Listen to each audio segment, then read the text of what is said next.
BBC Sounds. Music, radio, podcasts. Hi, Gary here. Just a reminder that the Match of the Day Top 10 podcast is a bit different from what you're used to seeing from us on TV, and there may occasionally be some colourful language, particularly from the Geordie contingent. Thanks for listening.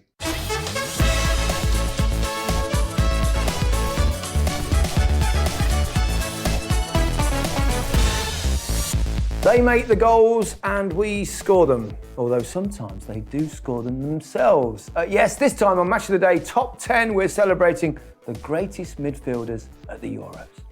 Some of the biggest names in the game's history to be mulled over by Alan Shearer and Micah Richards. I think in a previous episode, Mike, you said Steven Gerrard was the best midfielder you played with. What about you, Alan? Gazza, Paul Scholes. Decent. When you made runs, you made them not hoping, but knowing that the ball would be delivered by players like that, and it didn't often make your job easy as a forward when you're playing with the quality of those guys. Yeah, incredible. First thing I've got to say is a bit disappointing. Your hero, your favourite midfield player, not necessarily your hero, but it's not in our top 10. But you've got to remember that this is best midfielders at the Euros, and I think it's fair to say, other than '96, England have been pretty pathetic at the Euros. It's not been great. No. Vieira should be in here though. I'm not actually. That was the one I thought. I looked at it and I'm not happy with that. But to be honest, we're talking about players that are missing. But when you hear the list, it's a little bit tasty. So here we go. Michel Platini was the captain and doubted star of the French winning team at Euro '84. 9 goals at the tournament, including 2 hat-tricks. 2 hat-tricks from a midfield player, that's mad. Ruud Gullit, Alan Shearer's best friend, who led the Netherlands to glory at Euro '88. Zinedine Zidane, he wasn't bad, was he? Player of the tournament in 2000 when France won. Lothar Matthaus, someone I played against, unbelievably good player, veteran of 4 campaigns for Germany. England star. Along, of course, with Alan Shearer, who wasn't a midfield player, at Euro '96. That's Paul Gascoigne, of course. Luis Figo, figurehead of Portugal's golden generation. Xavi, twice a winner for Spain in 2008, 2012, and player of the tournament in '08. And someone who played alongside him, another 2-time winner and player of the tournament in 2012, Andres Iniesta, no less. England's David Beckham squeezes into the top 10. Right side midfield player, obviously. A bit different to a lot of them, but 5 assists in 7 matches at the Euros. And a certain Andrea Pirlo, whichever way you like to say it, one of the stars of Euro 2012, where he won 3 Man of the Match awards as Italy made the final. Crikey, good luck with this one, fellas. Where do we start, Micah? With your 10 to 6, that's where we start. Micah. David Beckham. Beckham at 10, who would have ever thought? It seems a terrible thing to say, but the quality above him, gone. Gazza. The 2 English players, 10 and 9. Matthaus, number 8. Yep. I've gone Figo, number 7. Should be higher, really. I think you could say that about all of them, though.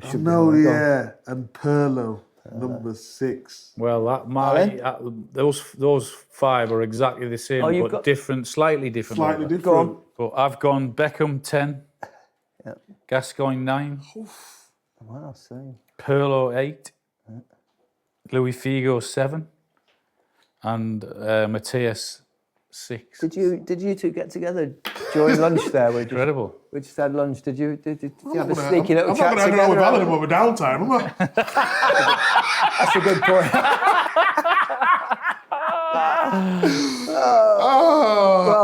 What a list that is. Yeah, what a list that is. And we're talking about the people, obviously, that create things and link the team together, unlike you two, obviously.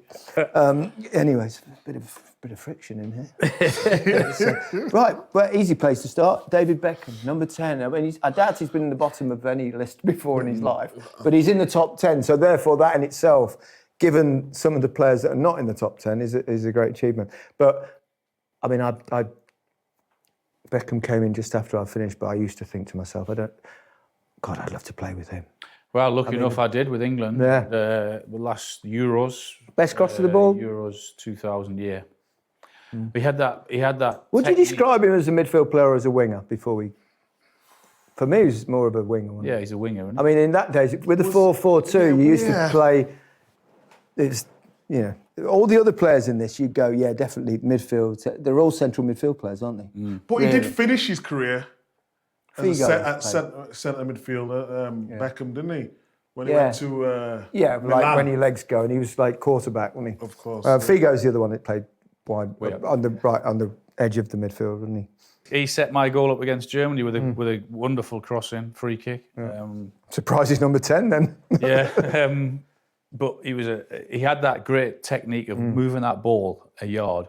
I mean, it sounds simple, doesn't it? Just moving the ball a yard or two and whipping out with your feet, but not many people could stop him. There's so few wingers would do it as well. So few wingers. Chris Waddle, very similar in that sense. Just go, boom. Yeah. And as a striker, you can time your run. You can go just before he crosses it because, with some wingers you think, they're never going to cross it, so you're never quite sure when. But with someone like Beckham or Waddle, you knew if you gambled on getting in front of the defender, the chances are they'd deliver. No, he was top. I played with him at England in that Croatia match when we didn't go to the Euros. Of course. I don't think he started, to be honest. I think it was Sean Wright-Phillips who might have started. Sean Wright-Phillips started above David Beckham. And when you talk about, what he did, he created space for me because I used to maraud forward and he always used to go inside and he only needed that split second to cross. And it was his weight of his ball, though. If you look at his actual crossing, so pinpoint, so correct of it. It was so like, when I was watching him in training, he just didn't have the bendy one. He had the clip one, but at pace. It was his whole passing range. His passing range was extraordinary. Was just one of the best I've ever seen. But I think he worked harder than a lot of people think. When you're playing with someone that crosses it as well as Beckham, did you think, why on earth am I overlapping? I was going to thinking... Can you just take us back to you saying that when you used to maraud forward? Is that the word you used? Well, the famous burst onto the scene, I think that's where it originated. And I did think, I passed it into him once, and I've gone round him, and he's passed it to my back. I'm thinking, why in God's earth are you giving the ball back to me? I'm not going to cross it. But it was just such a pleasure to play with. And he was just such a nice person. That's what I was going to ask you, actually. What is, because people, obviously he's a huge global superstar. I've met him a few times and he always seems pleasant as pie. But when you're with someone over a lengthy period of time, you get to know them properly. Good guy? He was an amazing guy. Yeah. Him and Steven Gerrard were the top. I know Steven very well, obviously, but he's great. But Beckham, he's just got his aura, isn't he? He was It was a superstar. I think I said to you before, I was starstruck. Starstruck because he was such a global superstar, but so humble. You half wanted him to be a bit of an idiot. Do you know what I mean? So you have a downside. When you meet people and they're so nice. At least he's not a very good-looking guy. So that's all right. He said he was starstruck when he come on the match of the day office as well. Remember? I was. Yeah, but it's an interesting experience, though, isn't it? As a young person, when you go into, especially probably you're an England squad, I had to say, I've never forget. I was at home. It was a Monday afternoon. I was a late developer, so I was already about 24. And it was a Monday afternoon. I was at home in Leicester. And I still live with my parents, but the phone went, and I answered it, and it was Gordon Milne, the Leicester manager at the time. And I thought, oh my God, what have I done wrong? He's never called the house before. I went, hello. He said, Gordon Milne. I went, oh, yeah, yes, boss. He went, go upstairs, get yourself your toilet bag, put a toothbrush in there and a toothpaste, come to the club, pick up your boots. He said, I've just had Bobby Robson on your phone and you've got to get it to Wrexham this afternoon because they're playing Wales and you're in the squad. Brilliant. And it was like, and I remember did what he said, driving up all the way, absolutely cacking myself, thinking, all these, like your heroes, Peter Shilton, the kid, it's my big heroes. And was it like that for you? Were they nice to you, though? Lovely. Yeah, were they nice to you? Beckham was so nice, it was awkward. It was one of those where like patronising all that. No, it wasn't. It wasn't patronising at all. But you expect him to be like, I don't know, not horrible. Because normally when you're a superstar, you can be a bit arrogant, can't you? So I was expecting that, but he was just having a conversation with me, like, where you from, and I was like, And then you met Alan Shearer, and that's what I expected. Yeah. I was like, What about you, Al? What was your first? I've always said, I played with you in the second half, didn't I? France. God, yeah. I mean, it is a scary situation because you've seen all these guys on TV, you've seen them playing in tournaments, and you looked up to these guys. You're right, and I've always said it takes 10 or 12 games, caps, to make you feel as if you're at home and you can do what you want to do and show your stuff and do what you normally do at your clubs. But you were in the first one, 1992, February 92. Yeah. Did you two get on genuinely in the squad? Was you fine? Didn't like him, thought he was arrogant. Still do now. Nothing's changed. How are you perceived to the world? Do you think people like you? Or? No. Massive lugs. Some people like you, some people don't. There's always haters, Mike. There's always haters. God, brilliant. Yeah. I always think that it's one of the keys in a serious point in terms of television and stuff, and when you're in the media, which is it's ultimately you've got to know your stuff, you've got to do your research, but it's also about likability, and the thing is, we all know that not everyone will ever like you, but as long as the percentage is in the right way, you'll have some. I think it's important, you mentioned you only go into the punditry side of things. You can't have people who are looking at you think, what on earth are you doing here? They've got to help you, and you did, to be fair. No. You made it easier than it could have been. Was you always destined to go into punditry presenting after football or not? I always wanted. That was even during my career. I mean, Gazza and Chris Waddle used to call me Junior Des when I was playing. Des Lynham, but because I used to hang around with the journalists, watch how they write their intros. I kind of knew what I wanted to do. Always knew I wouldn't be a coach or a manager. Was never. So who's the next best presenter coming through then? In the next best. No, the next best presenter. We'll talk about punditry. There are a lot of good ones. Already here. I personally, I watch a lot of presenters. Gabby's brilliant. Gabby Logan. But she's been doing it for a while. Up and coming ones. But who's new though? There's Alex Scott who's going to present. Well, I haven't seen Alex present apart from alongside me at Sports Personality where she did great. Yes. But she's intelligent, she's smart, she knows the game, she's got a fantastic career. Yeah. Laura Woods, I've heard, really, I've heard on the radio, she's really good. Kelly's been around a few years now, but she's great. She's great. 3 women I've mentioned there. Yes. Sign of the Times, which is okay. It's good. I'm trying to think. The guys most of them been around for ages, haven't they? Jermaine Genesis is trying to. Well, no, I think Jermaine will do really well because he's driven towards that. He's done well on the One Show, which is, I've done the One Show and it's tricky. You'll go from a silly thing to something really serious in seconds. So it's good training for him. I think Jermaine will do really well. And I tell you, Jermaine's a very good co-commentator. Yeah, he's good. That's the one you want to avoid. I see the co-commenters getting trending every week. Not a chance I'm doing that. Should I remind us at this point, we're talking about Euros midfielders? We could just go off on our own. We better get to it or we'll never get through. So, so David Beckham, he's got a massive tick in terms of person. He was a wonderful footballer as well. Gazza, well, I mean... Where do we start with Gazza? I mean, let's start in terms of his extraordinary natural talent. I mean... Yeah, he made things that were incredibly difficult look so easy, which... Yeah.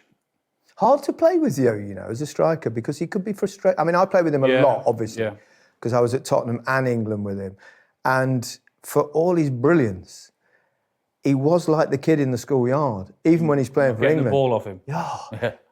But it's a sign of how good he was, that generally... the only time he'd give it to you is if he knew you had no choice but to give it him straight back. Really? Pretty much. It was like he played, loved a 1-2, but other than that, he'd slip, sometimes he'll slip you through, but normally when he was probably too knackered. But God, the talent. Ability, I mean, we had a few fallouts on the pitch because I could moan when I didn't get the ball, but he was, honestly, when we won the FA Cup that year, I mean, he dragged us through games sometimes with his sheer individual brilliance. And he could do that with England. And on the big occasion, never... Well, in 96, he was under big pressure, wasn't he? I mean, he hadn't really performed that well up in Scotland. I mean, It's beforehand. remarkable, really, that because that injury in the cup final in '91 was such a bad one.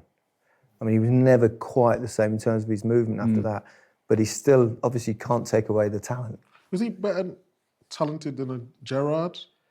It's different. They were so different. So different. Gerrard's an up, Gerrard could do everything, but More like a Scholes, was he? Or Scholes no, he's more of a dribbler. Gazza. Gazza was because neither of those. Gerrard wasn't a dribbler. Scholes wasn't a dribble. Gazza was on the ball, wasn't he? He just could go past. Grealish a little. I know people say Grealish. It's unfair to Grealish because Gazza's, he was right up there. He's young, and Grealish has improved. But in terms of his strength and how he'd go past people, there's certain similarities there, Alan. Definitely. No, his ability to run with the ball and drop that shot and go past the other the thing little is to step go over. people and he'd do that, and you get booked for it sometimes. Yeah, with the arm. Go past, bang out my way. He loved that one, didn't he? Yeah. Oh, love the arm. He did. Yeah, he wouldn't get away with it now, though, would he? Yeah. Brilliant talent. Brilliant talent. Gutted I didn't get to see him in his Natural was prime, unbelievable. No. And everyone got on with him. Everyone loved him. And he was the idiot of the dressing room, but he was a nice idiot, wasn't he? He's a funny idiot. I mean, he'd do. There are million stories I've already told over the years. Yeah. But he was every single day he would do something to someone, some ridiculous thing. Whether it was coming in an hour early and leaving a poo on the dressing room floor. We shouldn't laugh at that, should we? You shouldn't laugh at that, babe. Or having an air rifle and firing it at your arse. Yeah. 5. But I was there 5. Honestly, it was. It's just unthinkable, really. So he had his mate Jimmy Fireback. It gets a little bit of stick, but Jimmy would do anything for Gazza, protect him and stuff like that. But Gazza he was in a training one day. Gazza had a rifle, his new rifle, and if he ever had anything new, he'd bring it into Shaft to the boys. He's like 15-year-old or something. So he brings it in, and he went, Jimmy, he says, "Gan over there." He said, "You should do the accent, not me." He said, "And I'll pull your trap and I'll shoot you in the ass." So he's gone, "Nah, Gazza, no, I can't now. The boys will love it, He goes, "All right." So he goes about 50 yards away. He's bang, he hits him right. And he's going, "Ah! Ah! Ah!" Honestly, I'm thinking whether I should laugh or go. So he was all right. Anyway, so Gaz goes, "Oh, that's brilliant, mate. It's brilliant, mate." He says, "Let's do the other cheek." So Jimmy's going, "No, Gaz said, no, it's agony. Go on then." He just bang him in the other cheek and he's honestly. You just couldn't make it. Well, I didn't make it up. Do you think there should be more characters like that in today's football? No. That was a terrible Geordie accent, by the way. Oh, I'm sorry. Away, the lad. Away. I'm sorry about that. Apologies for that. But yeah, I mean, we've all got a million Gazza stories. Oh, he's brilliant. What a guy. Lovely guy. But such fun. Yeah. Such fun. I mean, how Chris Waddle roomed with him, I don't know. That's the thing. I said it before with you guys. Well, you had him every day. Yeah. We were lucky. We only had him once every couple of months come up to an England squad, but having him every day. Every day. Anyway. Right. Matthaus, obviously a player I played against a few times with Germany, played in the World Cup semi-final. He was your archetypal up and down engine in midfield, like old school, like Stevie Gerrard, Brian Robson, that kind of. 150 caps for Germany. Yeah. I think, was it 4 Euros he played in? Yeah, 4 Euros. Unbelievable. 1-1. World Cup winner. I played against him in his last Euros, in Euro 2000, when we played Germany. Yeah. He's obviously on his last legs. Germany didn't qualify. Was that the one where England and Germany didn't qualify? Yeah, England and Germany. From the group? No. Romania and Portugal got ahead of you. In fourth, yeah. two average sides, I think. And... yeah, I've got his shirt from that game, which was his 149th cap, and he played the next game. I think his last one was against Portugal for Germany. But what a career could do. If it was his last game and he asked you for his shirt back because it was his last game, would you give it him? Wouldn't you? Yeah, of course I would. Yeah. If he asked nicely. Yeah, I would. Yeah. Yeah, he was a brilliant midfielder. He could put his foot in as well. Yeah. Oh, yeah. He's got not shy to do that. Yeah. Proper. Yeah. Very like Brian Robson, I always thought. You see either of them? Heard of him? Just a video. Yeah, I've heard of. Oh yeah, he's I watched video. I did do my prep. I watched the videos. Good. And stuff, but it's hard to relate to now. It's like watching It's like nowadays when if your team signs a player that you didn't know very much, you go on YouTube. You look at him. Wow, he's amazing. Yeah, he's good at everything. Yeah, he can do everything. He fell out with a couple of managers as well, didn't he? Which sort of you can. I met him a few. You can see that. Yeah, bit driven. So right, Pirlo. If he's not in the top 5, then it just shows you what a quality list we've got. Pirlo. I'm gutted actually because I didn't play against. I was at Fiorentina and he was at Juventus, and I played the first game and then I was on the bench and then I played the second game, so he missed.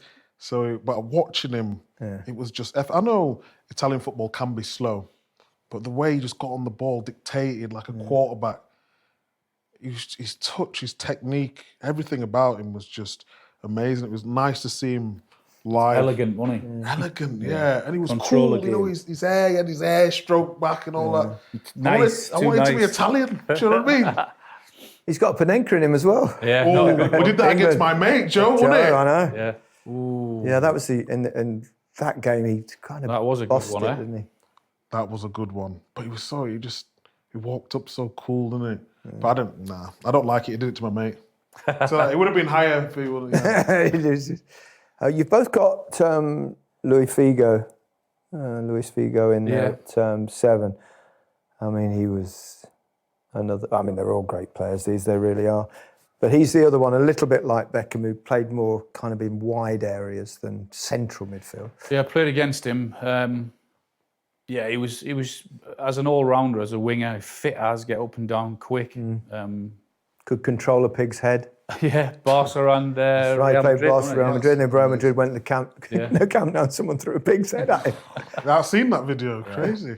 Yeah. He scored in that game in 2000. It was a great goal. Didn't he score from about 25 yards? Yeah, he was such a clever player, scorer of some great goals as well. Big time, big game player. And he sort of carried them for a while, didn't he? A bit like Cristiano does now, but he was an excellent player, superb. In that Euros, England were ahead in both, weren't they? We were ahead. We were 2-0 up against Portugal, 1-0 up or 2-1 up against Romania. Lost both. Portugal come back and beat us, and then Romania was the Philip Neville penalty. Yeah, Phil Neville with a penalty. I think that got it back to 2-2, I think, didn't it? Yeah. Not good times. No. Right. Top 5s, please, gents. Alan? I've gone Platini 5th. What a player. Ruud Gullit 4. I'm surprised he wasn't 10th. Get on great with him now. He's a lovely man. He is, yeah. Iniesta 3. Yeah. Xavi 2. It could have been either way, whatever. They're both ridiculously good. And Zinedine Zidane, number 1. I didn't surprise me. Micah? Yes, Ruud, number 5. Platini, number 4. And then the same, Iniesta, Xavi and Zidane. Yeah. This is very similar. Very good. We don't like it when you say it, there's like, you go Platini, Iniesta, Xavi, Zidane, that's hell of a midfield, isn't it? Wow. Right. Platini, you said, didn't he? He got those 9 goals in the tournament. 9 goals, 2 hat-tricks. goals. From mid. I mean, he was a forward-thinking midfield player, but what a player. I actually played half a game with Michel Platini.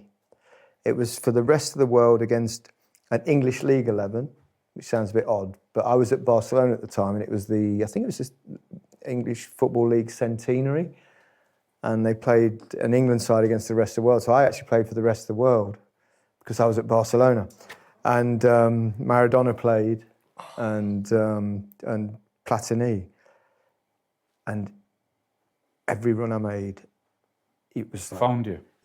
His vision. It was like, I never played. It was a bit like playing with Glenn Hoddle, but with that kind of the passing of him, let alone the fact he could score a load of goals as well.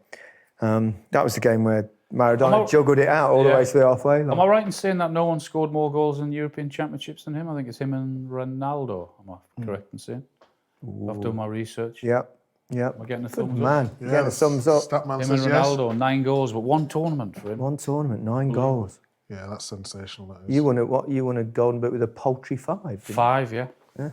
Have you got the golden boot? I have. Yeah, got it. Yeah, nice. What does it look like? Goes with the other 4 as well. You're going to bring it down on the show? Let's go. We want to show. We want to show. The people want to see. You know what I mean? I've got a few. Do you want me to go? You can go get one. Can someone run down and get one? I'll get one out in a minute.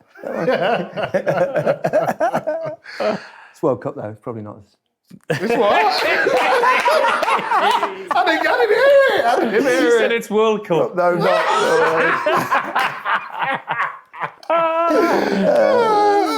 God, I love it.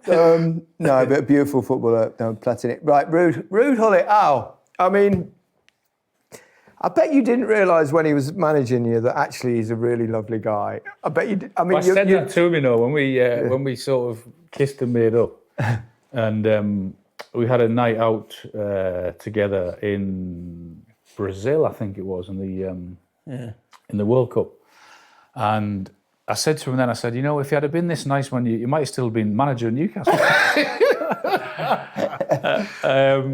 But yeah, what a player. I mean, he was part of that, wasn't he? We mentioned them before, Rijkaard, Van Basten, Gullit. Wow. We'll rewind a little bit. What happened when he was the manager? What? You must know the story. I don't know. I don't know he the wasn't born. story. Oh, he wasn't born. No, there are a lot of people won't know. The younger generation.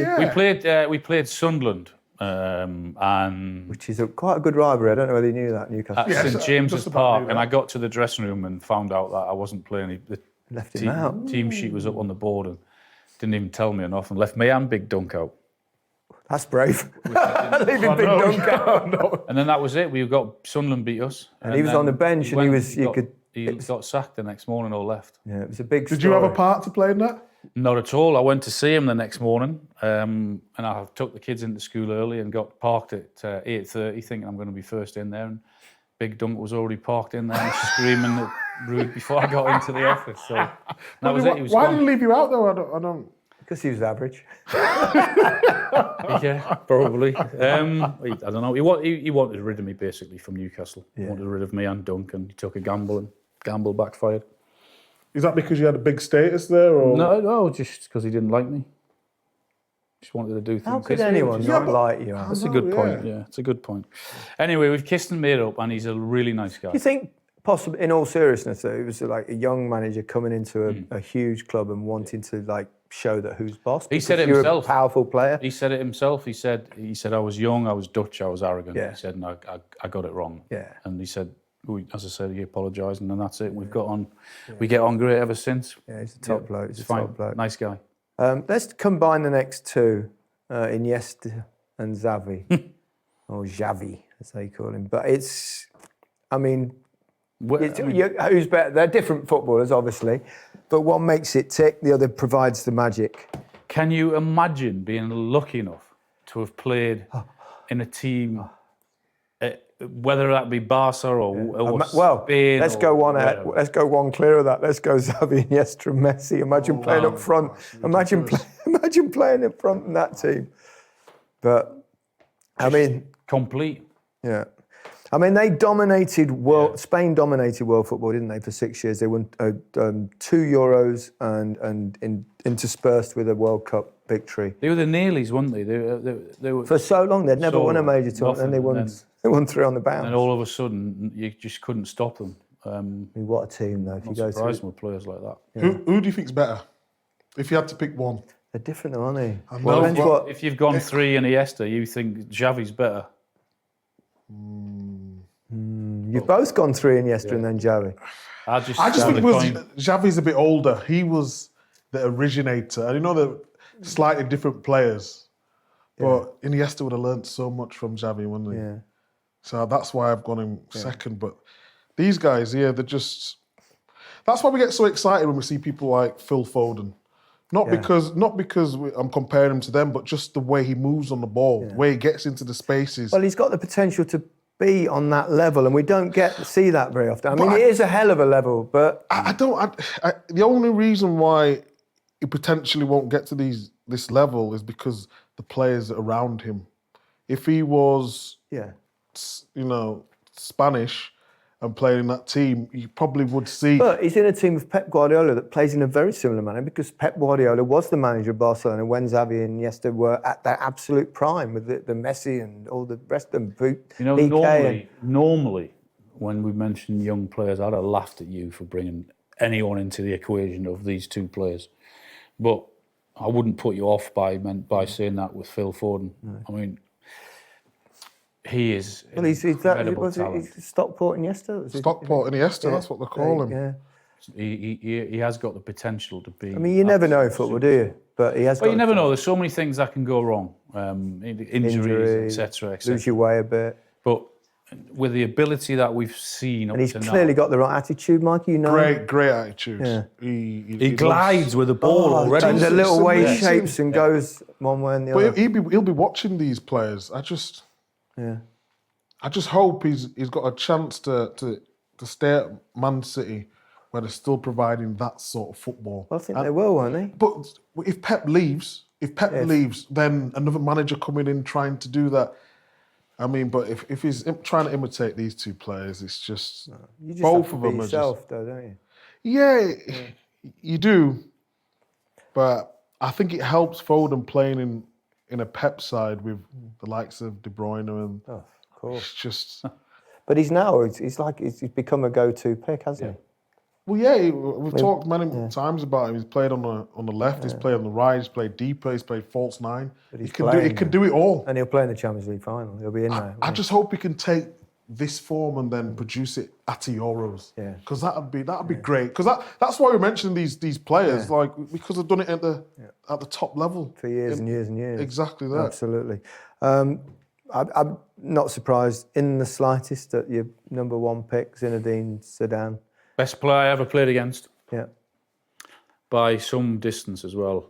I mean, all of these players make the game look very easy, but this guy was, he was so good. It was outrageous. Left foot, right foot, balance. His balance was scary. 98 was it? 98, yeah. I mean, well, yeah. 98 World Cup. Great game, wasn't it? Good game. He was a character as well, wasn't he? Which we found out about. But he could, as a midfielder, so gifted. Yeah, I watched him so often. It was his grace. He was a big guy, he is a big guy, obviously, but he was so balletic almost. He was, the way he'd bring down the ball, and he was like an artist, gorgeous footballer who could score brilliant goals, who'd create. He's not had a bad career in management either, has he? He's doing all right. What is it, 3 or 4 Champions Leagues he's got? 3 Champions Leagues. Unbelievable. La Liga last season. Yeah. Brilliant.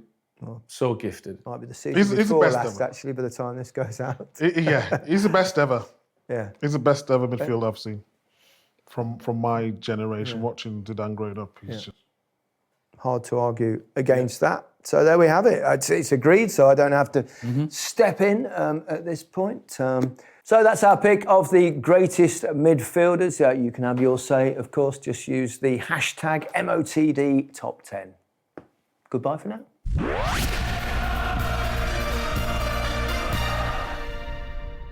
The Khans have a brand new podcast. He's world champion boxer Amir. And she's social superstar for real. Sharing everything about their lives. I was super hyperactive. I was always getting in trouble in school. I look back and I think I've done this when I was a teenager. It makes me cringe. At home with the Khans. Listen first on BBC Sounds.